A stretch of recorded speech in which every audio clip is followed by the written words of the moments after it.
কক্সবাজারকে আন্তর্জাতিক sports tourism hub হিসেবে গড়ার ঘোষণা দিলেন ক্রীড়া প্রতিমন্ত্রী আমিনুল হক। কক্সবাজারের প্রস্তাবিত ক্রিকেট স্টেডিয়াম পরিদর্শনে গিয়ে একথা বলেন তিনি। এছাড়া স্টেডিয়ামটির জরাজীর্ণ অবস্থায় ক্ষোভ প্রকাশ করেন আমিনুল। তিনি বলেন, পর্যটন নগরী কক্সবাজারের প্রাকৃতিক সৌন্দর্যকে কাজে লাগিয়ে এখানে আন্তর্জাতিক মানের স্পোর্টস ট্যুরিজম প্রসারে মহাপরিকল্পনা হাতে নিয়েছে সরকার। প্রতিমন্ত্রী স্পষ্ট করেন যে শুধু ক্রিকেট নয়, বরং ফুটবল, ইনডোর গেম সহ সব ধরনের খেলার সুবিধা সম্পন্ন একটি পূর্ণাঙ্গ স্পোর্টস কমপ্লেক্স হবে কক্সবাজারে।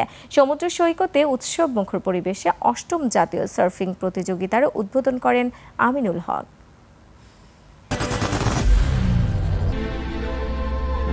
I am Ox.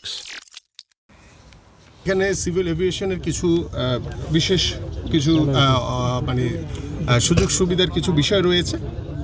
তো আমরা আন্তর্জাতিকভাবে পৃথিবীর অনেক দেশেই আমাদের ফ্ল্যাগ লাইট বা এই আলো সজ্জার যে বিষয়টি রয়েছে, সেটা আমরা কিভাবে আলোচনার মাধ্যমে সিভিল এভিয়েশনের সাথে কথা বলে আমরা আমাদের যে আর্কিটেক্ট বা যারা কাজ করবে তাদের সাথে আলোচনার মাধ্যমে এটা আমরা আশা করি যে এই সুযোগ সুবিধাগুলো আমরা নিশ্চিত করতে পারবো।